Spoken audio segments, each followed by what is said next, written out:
starts in the city of Livermore on August 26th, and they will just start with remote learning. All of the, or I may have that date actually wrong. It's the last week of August. Yeah, but remote is a disaster for these young kids. But Carolyn, when do you think I'd be able to speak with the principals or their staff? So I would give them a couple weeks, Hank. They're still going to be adjusting to their new platform that they're using this year for distance learning. So why don't you wait till mid-September? Remote learning is only a disaster for the ones that don't do it. My daughter actually thrives in it. Well, I think a lot of kids can't handle it. That's the problem. I agree. Yeah, my son, there's pros and cons to it. You know, I think it just, home is kind of his safe space, and for him, he misses, especially at kindergarten, first grade, he misses the social interaction and playing with his friends, and right, that's really important to him at this stage. But I could see at a little older, you know, there's some benefits to just being in your room at your desk and focusing. I don't know, there's pros and cons. What platform is the school using? We did Zoom for him, for most of them, and just 18 kindergartners on a Zoom class. It was a disaster. I think LVJ USD uses a different system like WebEx or something. Yeah. Carolyn might know that.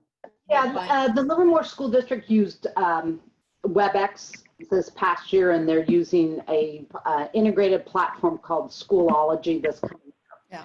And so anybody who wants details of what they're doing in Livermore, there's lots of information on the district website. But one of the real questions is a question of access and a question of who's there to help. So for older students who are self-motivated and who are personally well integrated, that's great. But if you've got a kid who has ADD, as mine did, for example, way back in the day, or has other issues and does not have a parent who's able to hang out with them, that can be a real problem. Younger kids are more of a problem, and this business of internet, computer and internet access, or parents who have to go to work is a huge problem. Exactly. Yeah, my wife has been trying to teach art to a few students over Zoom, and that's really difficult because you really can't see what they're doing and they can't see what you're doing. So everybody's got to hold up their work midstream to the camera, and for 7-year-olds, 7 to 9-year-olds, it's a problem. So Alan, I'm ringing the bell. Okay.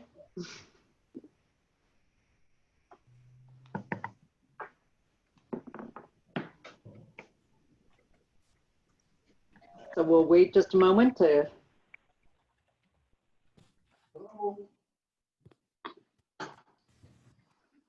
There it goes.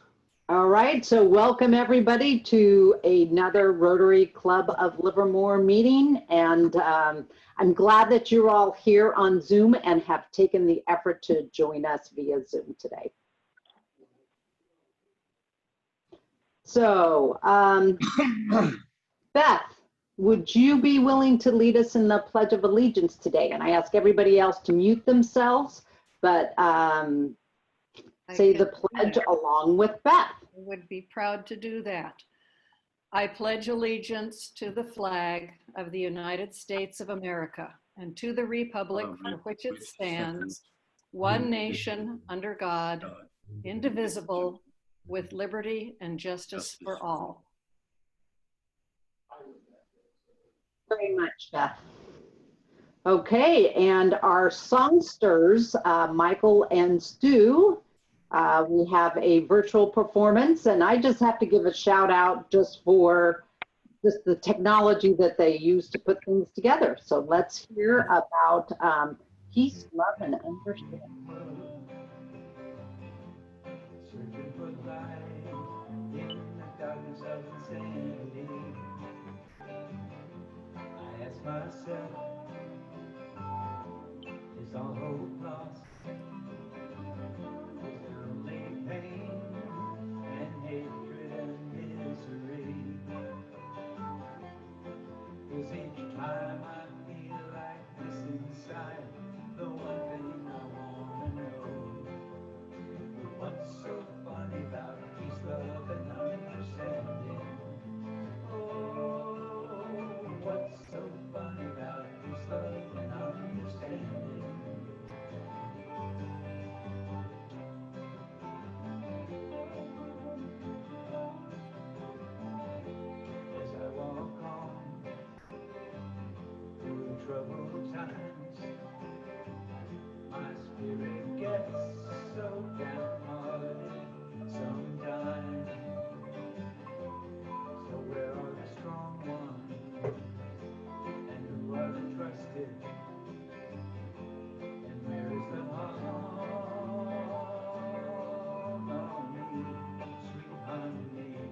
you very much for that very poignant song today.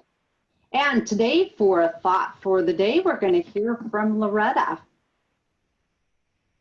Hello, fellow Rotarians. President Carroll has asked that we be mindful of the Rotarian theme that Rotary opens opportunities. And you all probably now have your pin. And also I see on the slide with my name, the actual Rotary opens opportunity, if you will, icon. And I think it's wonderful that when I think of the word opportunity, I think of doorways, and it's other people must think of it too.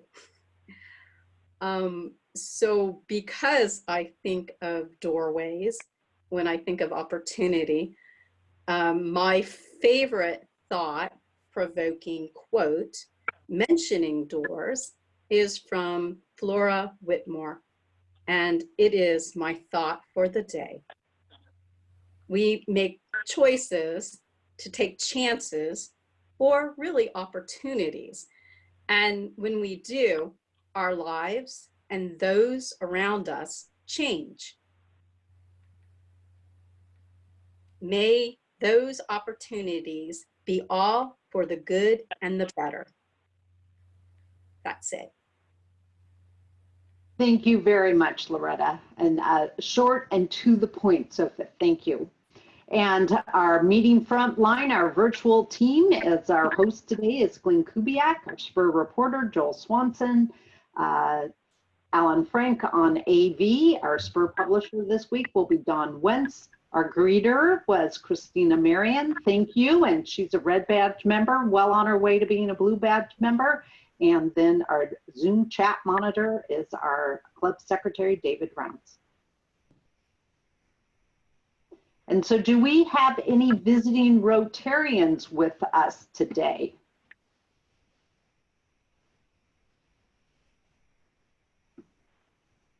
All right, I don't see any hands raised, or I let you look at that. And then how about any guests? Do we have any guests joining us today? So Steve, since we heard that you're going to rejoin our club, you just still count as somebody along with all our other club members who are getting ready to pay their dues. Okay, moving on then. So as you know, I'm doing my walks. I'm up to past, I guess that was on Monday, the 400-mile mark, and I'm just sharing pictures with you. And so this week's picture, many of you, I'm assuming, know what this view is and what that is. For those of you who don't, that's Brushy Peak. And that's one of my favorite views. And ever since I hiked up on Brushy Peak, I don't recommend doing that on at Memorial Day weekend, though, midday. It's a little warm for that. But ever since I've hiked at Brushy Peak, I always notice it now, that it's been brought to my attention. And so I'm hoping that even today, as you go out and about town, now that you've seen this picture, you'll think of Brushy Peak, and you'll also, when you see it and look north, and that you'll also think about our discussion today and what Ken's going to share about unconscious bias. These are always there, but we don't always notice them unless they're brought to our attention. Carolyn, are you on Livermore Avenue? This right here is from Vasco Avenue. You see Dalton Road sign? So this is just on the northeast corner of kind of town. Well, not quite told. There's more east of Vasco there, but that's where I am. That's Vasco Avenue where I took that photo. Thanks. All right, just a couple announcements coming up. There's lots of training opportunities with our district, Rotary District 5170. So those of you who are interested in membership and learning about Rotary membership, there's a virtual membership seminar on Saturday, August 15th in the morning, Saturday morning. So if you're looking for something to do in an engaging way, there'll be via Zoom a membership seminar, and we'll send out how to register for that. Also from the district. So how many people, you can either just by a show of hands from the reaction buttons or wave your hands, received in your email the Rotary Foundation newsletter? I did. So it looks like a number of you did. If you didn't and would like to see it, and lots of great information about that, you can go to the district website, and we will have a link to that in the spur, so you can read all about the great things our district is doing to support the Rotary Foundation, and you'll see a few familiar names in there. So we have a new member talk today. So I'd like to introduce Carol Lentz to share her new member talk.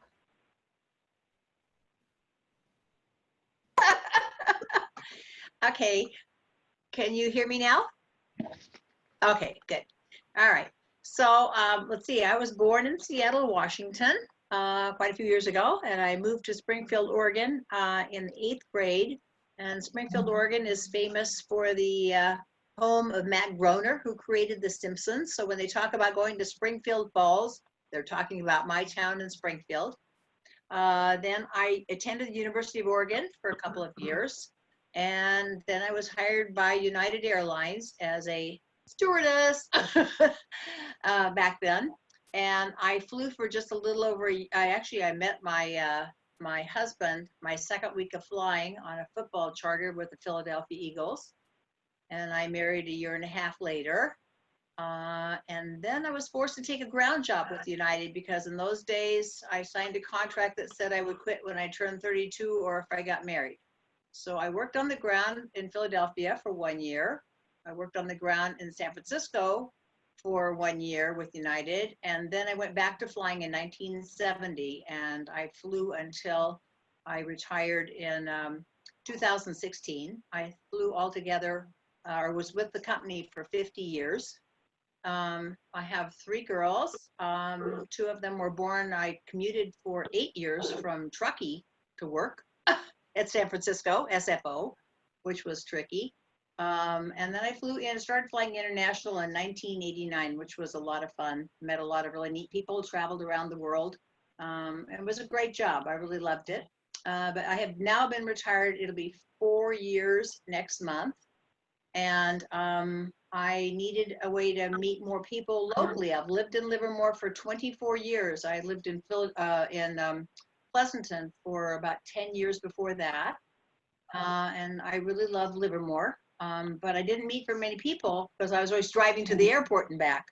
So Sonia, my dear sweet neighbor down the street who got me into Rotary, said this would be a great fit. So I've really loved belonging to Rotary, meeting a lot of special people. I really enjoyed working on the crab feed this year. I had hoped to work on the rodeo, but that didn't happen. I'm thrilled I've joined this group. It's a great group of people. So that's it. Yep. Well, welcome. We're grateful to have you, Carol. Thank you very much. Carolyn. And I know you've already been a great addition to our club and will continue to be so.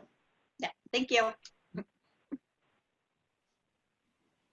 All right, so a couple of announcements. I'm going to sneak in one right before this that Barbara also wanted me to share with everybody, and that is, you recall that we have our club grants. And remember, we've changed the name of our club grants from mini grants to club grants because they really aren't mini and the impact isn't mini. So that application is on our club website on the homepage. Just search on the homepage for it. You can find a link to it. But the most important thing is share the application with community organizations that you think could benefit from our support. And then also, if you would like to share a thought for the day, like Loretta so thoughtfully did, contact Barbara Hickman, and there's her email address. And then next, I want to invite our club member and city council member, Trish Monroe, to make the next announcement.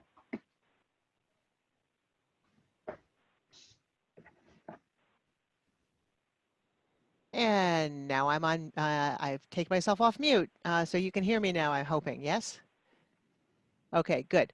Over the past month or so, the Equity and Inclusion Subcommittee, composed of Vice Mayor Bob Warner and me, have been working to put together a plan going forward to address what turned out to be issues of equity and inclusion, but began out of the Black Lives Matter protests and rethinking public safety issues of May and June, and which ongoing. As we began discussing how to make this work, there's a short-term piece to this, which is working with community and police department around how is our police department working. But the second issue really is more long-term, and that is how does Livermore do with equity and inclusion? As we reached out to people who had contacted us, and we did some interviews. And it turns out that there really are two problems. One or two issues people were concerned about, I should say. Problems assumes there's a problem. One of those is how are we using the we spend about 50% of the budget on police and fire. About a third of the city budget goes to the police department. How is that money being used? How can it be used more effectively? That's a fairly short-term issue, which we can, probably take care of in about 6 months. The longer term issue would go on for a long time, up through a couple of years. We're looking for people to apply. So if you see at the bottom of this slide, it says apply to be part of the working group. Working group meets a couple of times a year, a couple of times a month for up to a year, but it could be included. And what we want are people who are actually come from everywhere. We are encouraging people from underrepresented backgrounds, but this is supposed to be a complete representation of all the issues in Livermore. So we're looking for anyone or yourself who can give us a complete picture, work together so that we develop a better community. You can see the application site there. Please share it. And if you have questions, you can reach me at the city website, or you can look online and you can find me at my Rotary website as well. All right, thank you, Trish. And we will have in the spur the link if you're interested in applying. And Trish, if you can just put in the chat your email address best to contact you, we'll have it there too. Sure, I will do that. Okay, thank you. So next month, we will have Rick Shumway, who's the CEO of Stanford Healthcare Valley Care, giving us a presentation. And recall that our club generously made a contribution to Stanford Healthcare Valley Care to support its COVID-19 treatment efforts. And we'll be able to get a nice update from Rick about what they're doing here in the Valley. And right now, I am very pleased to introduce our very own Ken Perine, who is going to give us a presentation on unconscious bias. And I'm also very grateful to have Ken in the role as our president-elect of our club. And I know that he's served in so many roles in our club and will continue to do outstanding work in that report. Was doing the outstanding work now and will continue in the future. So Ken, you're up. Carolyn, thank you very much. So is it possible, presentation question, is it possible for me to share my screen now? Yes, absolutely. Go ahead. Thanks, Glenn. Okay, so bear with me here while I practice technology. Boom. Looking good. Okay. So, a little background. Carolyn and I were talking about our recent statement on racism, and she thought a conversation about unconscious bias would be helpful. So, full disclosure, I am not an expert. What you're getting today are my opinions. But I do consider myself a student of this topic, and I find it very interesting. In my work as a financial advisor, I try and help my clients make good decisions about how to allocate and organize their financial resources in an effort to organize, or optimize rather, the probability of achieving the life they want. In that work, I have to be aware of both my clients' biases and my own. So I've kind of done a lot of research in this area, trying to figure out why people don't always act in their best interests and how I might be able to help them change that. I think a lot of that stuff is relevant to this discussion today, and I'm excited to have the opportunity. So here it is. Recently, our club put out this statement about our goal to have our club better reflect the diversity of our community and to create a more welcoming environment for all people. My goal today is to get the uncomfortable conversation started, because in Rotary, we take action, right? So again, just kind of my perspective, I want to be clear about how I think of diversity. While I agree completely our club could do a lot to look more like our community, in my opinion, the hard part of becoming more diverse isn't how we look. The hard part is being more inclusive to people that think differently than us. Yes, sometimes that different thinking has to do with differences in ethnic cultures, but that's not always the case. Sometimes people look a lot like us, but think very differently. Bottom line, for our club to become more diverse, I think we're going to need to welcome people that think differently than we do. Our pursuit as a club of greater diversity is in perfect alignment with our mission as Rotarians. As I see it, the path to peace is at the heart of our mission, and it begins with understanding. Understanding, or trying to get to know another person, shows respect and builds goodwill, which leads to compromise and peace.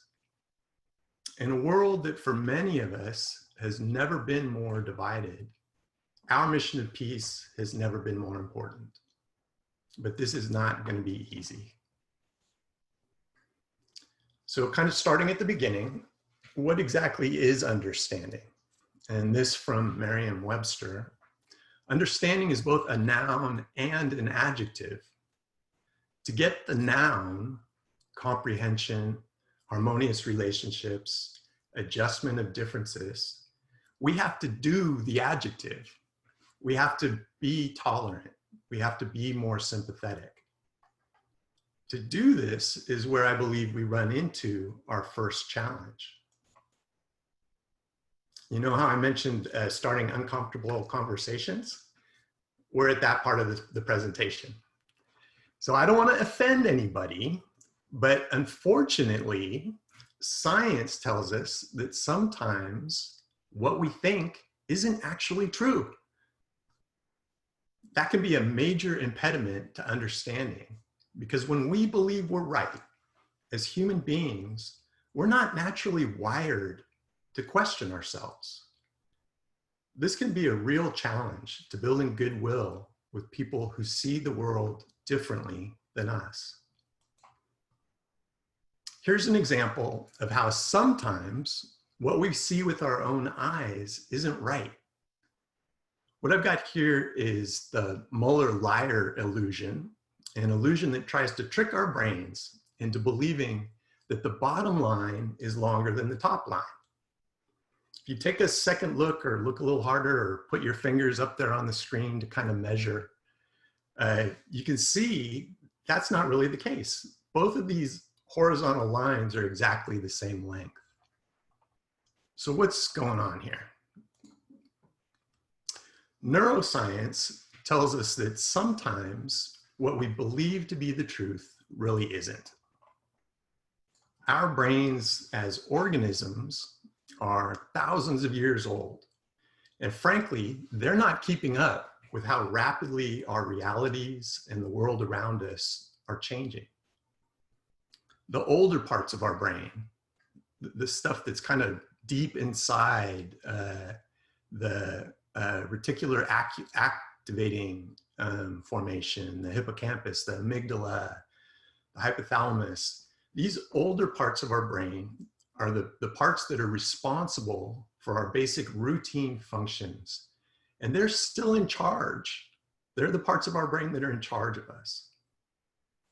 Those are also the parts of our brain where our unconscious biases come from and that bend our perception of reality to meet our desires or expectations. The parts of our brain that handle analysis and critical thinking, they've been developing and evolving, but they aren't in charge. We have to make a conscious effort to engage them.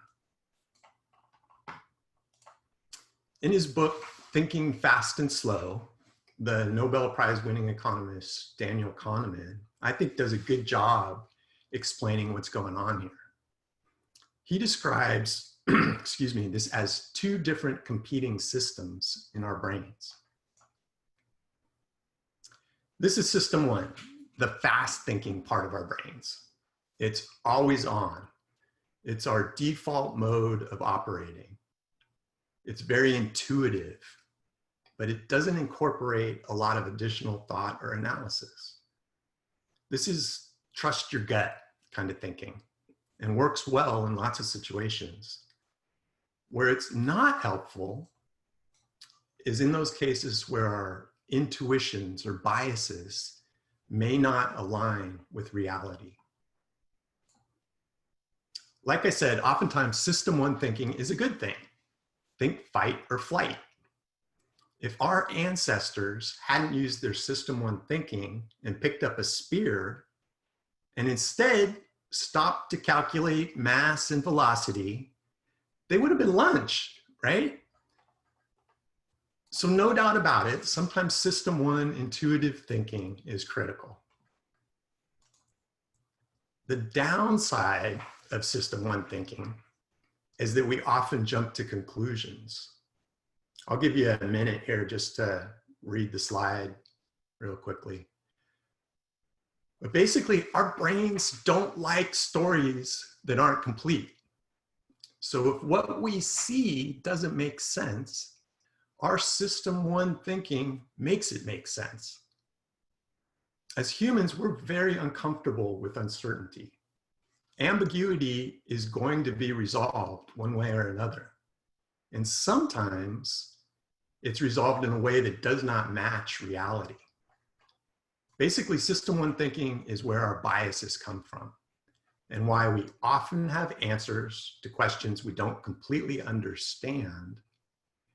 And sometimes we rely on evidence we can't explain or defend.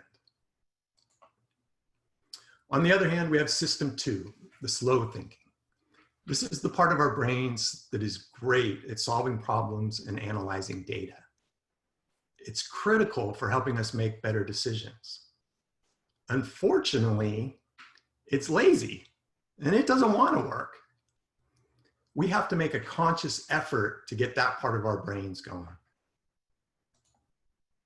The rewards for that effort are significant.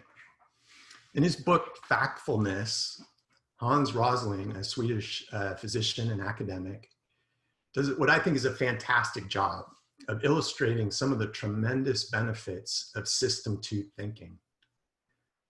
Hans gathered massive amounts of data from all around the world and statistics and compiled all that information to illustrate just how much, despite what we might think, the human condition has improved over time. Again, these are advancements that wouldn't have been possible without system two thinking, deep thought analysis, which wouldn't have been possible if our ancestors hadn't been using their system one thinking, right? System two thinking is important, but we wouldn't want it on all the time either. Continuously questioning every decision and trying to gather more data, that would make us nuts, right? We'd never get anything done. And that's contrary again to Rotarians being people of action, right? That's not who we are. So how do these unconscious biases show up and impact our thinking? Sometimes it's in small ways, but sometimes it's in important ways, ways that have consequences. In the case of optical illusions, it's not a big deal, right? In this example, our brains are trying to trick us again into believing that the orange dot on the left is smaller than the one on the right. It does that by distracting us into looking at the surrounding gray dots. Again, on closer inspection, we see that both orange dots are the same size. This is a good example of how what we're looking at can influence the story our brains are telling us about what we see.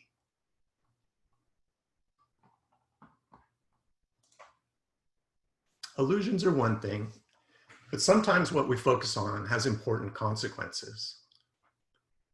Sometimes our experience and what we focus on can lead us to jump to conclusions about what we see. In this example, some people see an anti-fascist domestic terrorist defying the rule of law.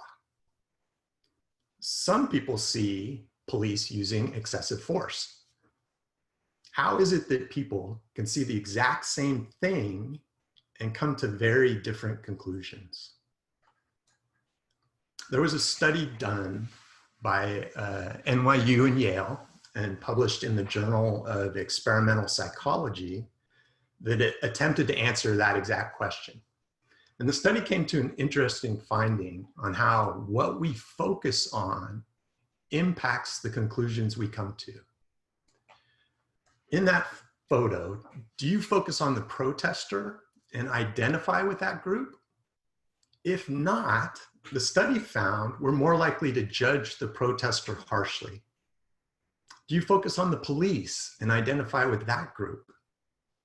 If not, again, we're more likely to judge the police harshly. How people are judged is a big deal and can have very real consequences. People that have a different experience with the criminal justice system is another example of an area where our club might become more diverse. Here's another bias we need to watch out for. Sometimes, because bad things haven't happened to us in the past, we think we're immune or that they won't happen to us. This bias toward overconfidence can blind us to risk and can lead us to very bad outcomes. In this example, this young knucklehead didn't see the potential downside of sitting within striking distance of a cobra because he'd never been bitten by a venomous snake before. He felt like the chances of that happening to him were pretty small. Fortunately, in this particular case, he was right. But this sense of invincibility is not uncommon in youth. Another area where maybe our club could become more diverse. And that idea of younger people not seeing risk where older people do shows up in COVID trends here in California. We can see that over half of all cases, these numbers here, half of all cases in California are people between the ages of 18 and 49. In that particular age group, it's very rare for COVID to lead to hospitalization or be fatal. And that kind of makes sense, right? When you're young and feeling invincible, you can understand an attitude if it's not going to happen to me. It's no big deal, right? Unfortunately, being blind to that risk doesn't mean there's no risk, right? Especially if those younger people want to hang out with those of us who are in a higher risk category, right? Yet another bias we need to watch out for is herding. This is where people go with the group. And here's an example of how I see this showing up investing. So this axis, we've got valuation, and this axis, we've got time, and the gray dashed line is value over time of your investment, whether it's rental properties or stocks or bonds, mutual funds, whatever, a long-term mean average. And what is not uncommon in the world of investing is at some point markets enter a stage of mania where people get really excited. They see these values going up and up and up. And people fall for this, right? They see lots of people jumping in and they hear their friends telling stories about how well their stocks have done. So what do people do? They jump in and they buy high, right? They don't see any potential downside to buying, say, Amazon at 140 times earnings. What could be the risk, right? Well, what history suggests is eventually we return to reality, right? And things come back to normal. And invariably what happens is those people that bought high see the value of their investments come down and they sell. And as a financial advisor, that is the exact opposite of what we're trying to do, right? I'm always telling my clients the goal is to buy low and sell high, right? But that's not how herding works. Herding is a great example, I think, of intuitive system one thinking. It's this idea that the herd can't be wrong, right? And even if it is wrong, we're all in the same boat, right? At least we're wrong together. So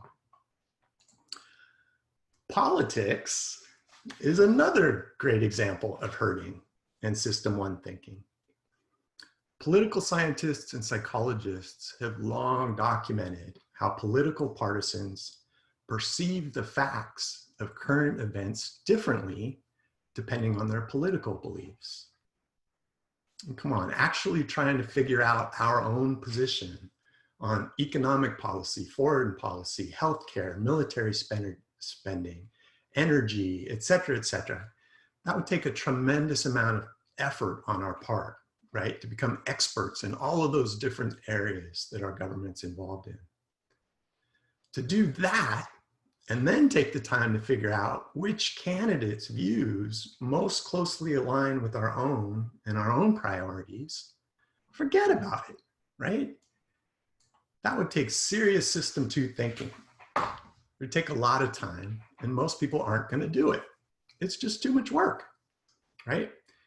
The fact that we basically in this country only have two choices, we're basically a two-party political system, just compounds the likelihood that we'll just succumb to our biases and default to the group we perceive ourselves to be part of. Unfortunately, confirmation bias just makes all of these other biases worse.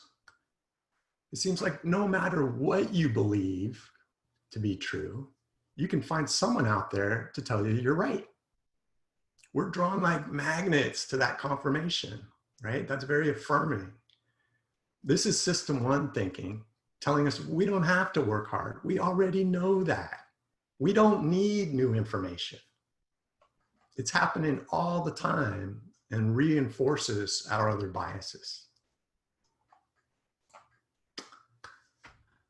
To recap then, our mission, if we choose to accept it, is if we're successful in developing understanding and we're doing our part to develop goodwill, create an environment that's more welcoming for all people, and ultimately working toward peace, this is very important work, right?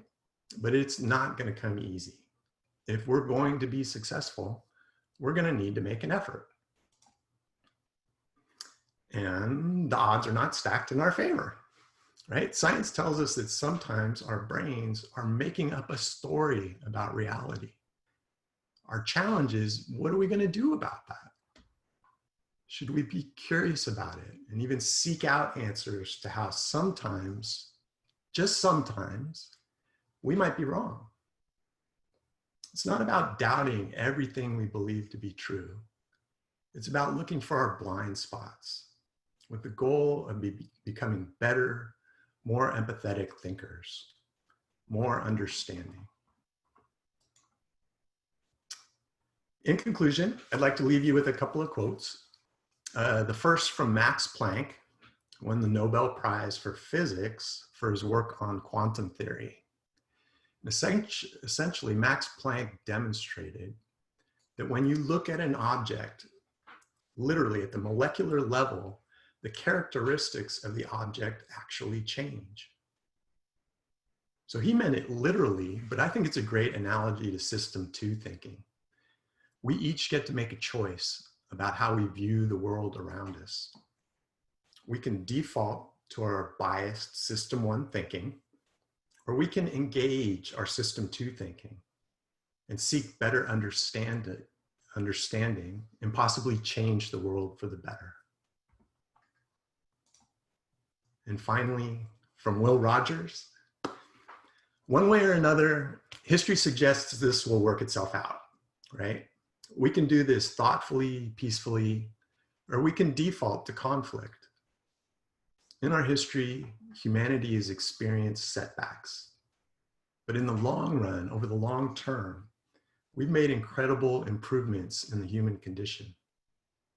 I'm optimistic that if we work together to improve understanding in pursuit of goodwill and peace, we can avoid some pain. Thanks.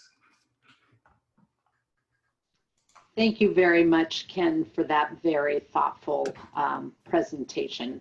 So I am sure there are some of you who have some comments or questions for Ken. So this would be the time to ask questions. I ask you use the, let's try to use the participant function. So if you click on participants at the end, there's a raise your hand function.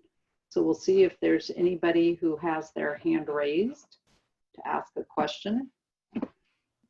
Yeah, I do, Carol. I'm trying to get my, okay, so Gordon, you have your hand up.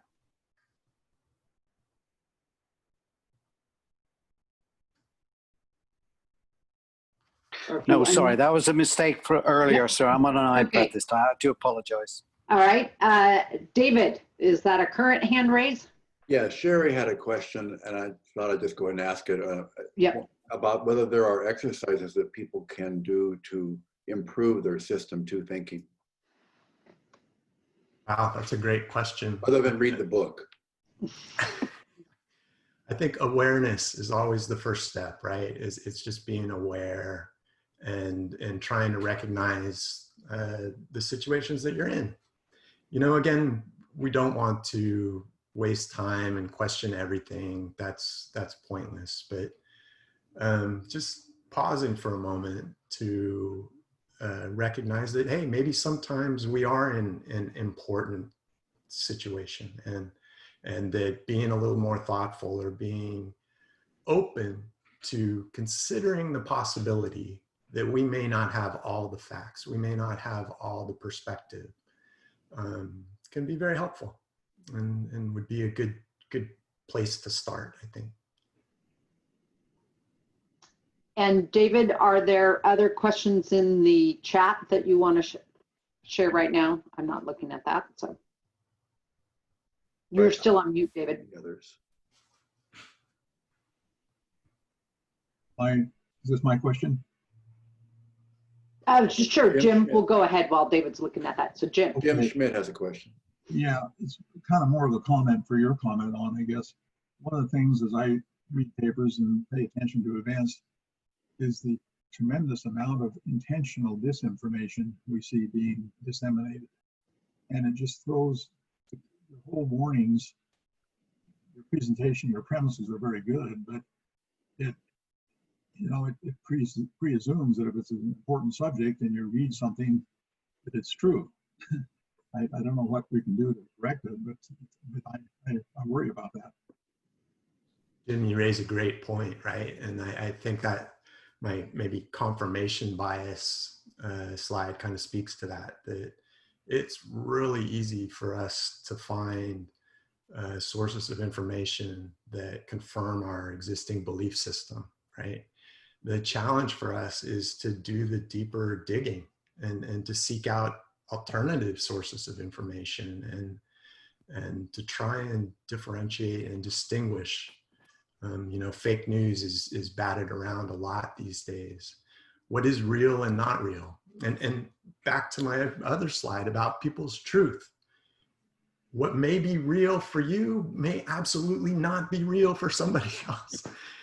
Our challenge is finding that middle, right? And trying to figure out where there's common ground and understanding and compromise, right? We may not always agree.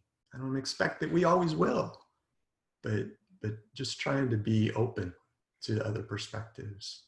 But your question's an excellent one, because it's getting harder and harder to know, can I trust my source of information? Yeah, just one follow-up. The only thing that I can really think of is try to be alert for a volume of information, not a huge volume, but pay attention to what's happening. Then I think you got a better chance of spotting something that looks fishy.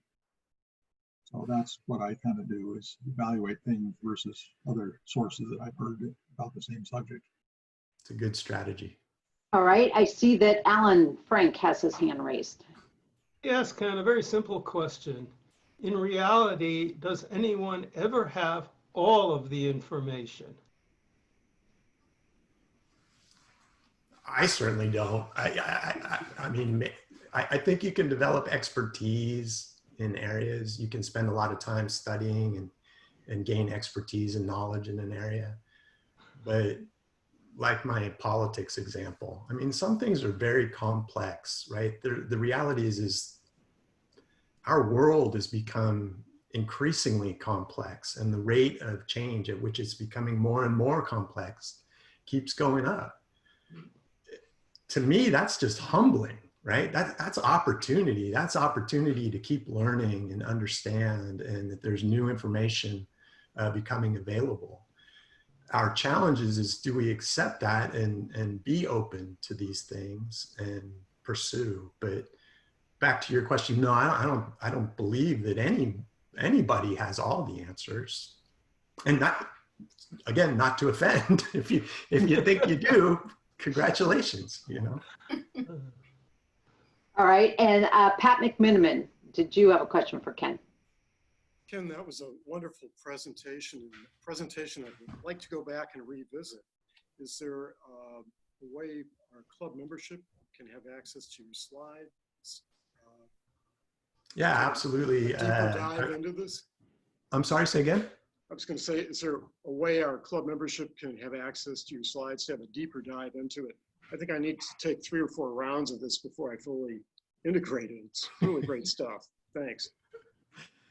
Thank you. Yeah, I'm happy to share the slides. If anybody wants to look at this stuff, maybe I can coordinate with Dave and you know, make those available to people. And again, back where I started, I really kind of view this as beginning the conversation that we referred to in our statement about diversity, right? We're going to have some uncomfortable conversations, but I'm a believer in the power of, you know, the large group, and then together with inputs from lots of people and people with different perspectives and different backgrounds and different expertise. Together, we can do a lot of good, right? If we're willing to work together to make this happen. Our group, our club is uniquely qualified, right? I mean, look at all the scientists that we have in this group. I think we have a disproportionate percentage of our club members are very comfortable with system 2 thinking, right? This should be pretty easy for a lot of us. I think the challenge is integrating those people that maybe aren't as comfortable with that, right? And creating a welcoming environment for, I'll call it people that are maybe more intuitive in their thinking and maybe not as scientific and data driven in their decision-making processes. All right. There's a question from Norman. Norm, did you have a question for Ken? And then Trish, you're next.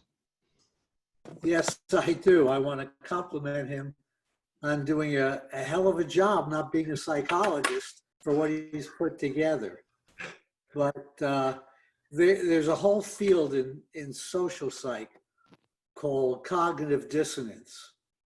What we all do, unfortunately, is we look for information that fits what we're thinking, whether it be one or two. Again, that's a real problem. I could have invited you to class, and you had that, what you did would open up great dialogue. Probably the greatest difficulty is having people take another person's perspective and see that there's another way to look at things. So you've opened the door, I think, for a great conversation and a very sophisticated one.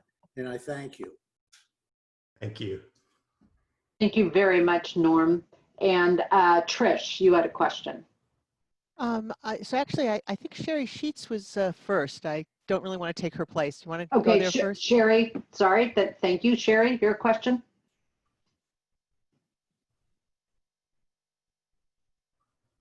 Sherry, you're still on mute.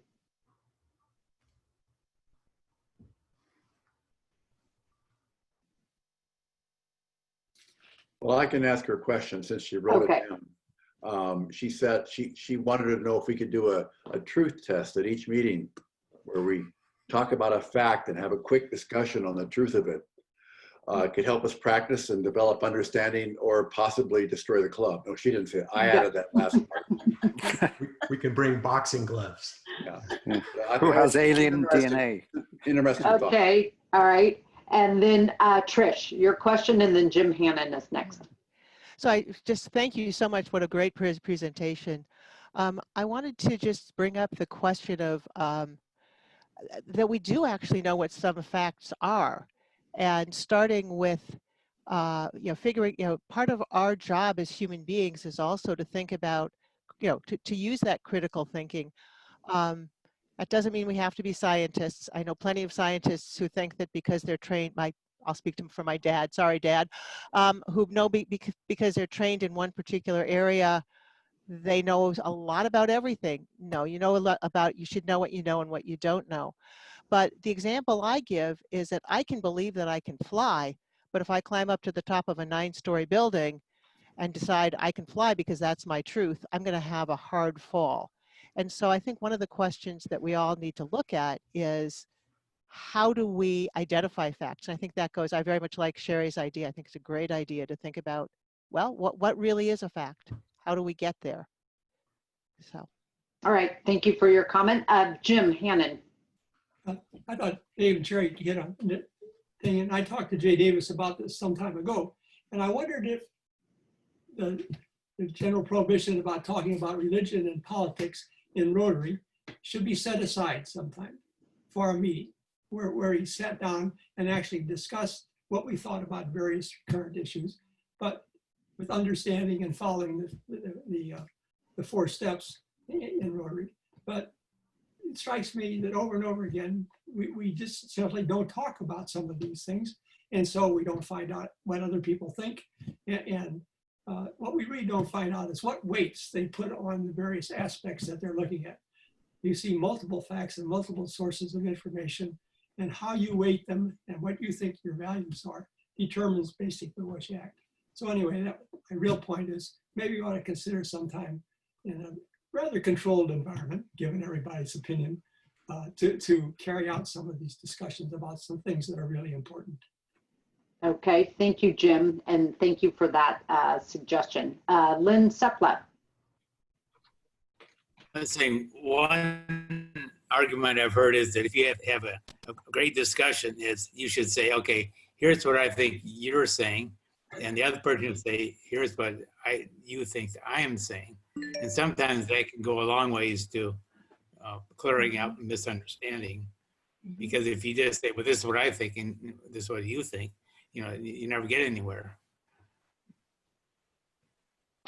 Good advice, Lynn. Thank you. And David, were there any other questions in the chat?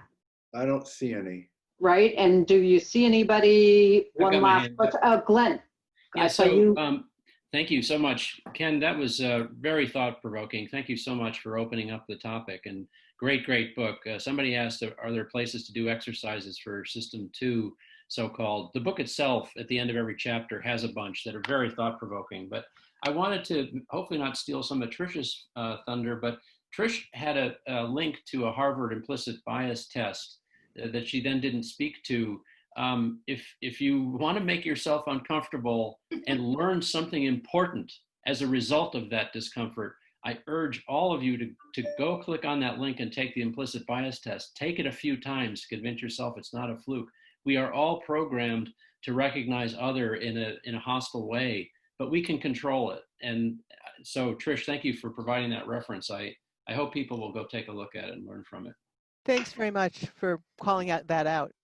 Yeah, and I'll echo what Glenn just said. So I have taken that test and I was surprised, unpleasantly surprised by the results. Yeah. So I recommend it. And what we'll do is make sure, if we can capture that, we'll make sure to put that link in the Spur as well, so people who can get it there. So thank you again, Ken, for starting that conversation and starting that what may be uncomfortable conversations. But as Rotarians, and you continue to bring us back to, our purpose is to do good in the world and with each other, and the respect for each other. And we have our own 4-way test that we follow for that.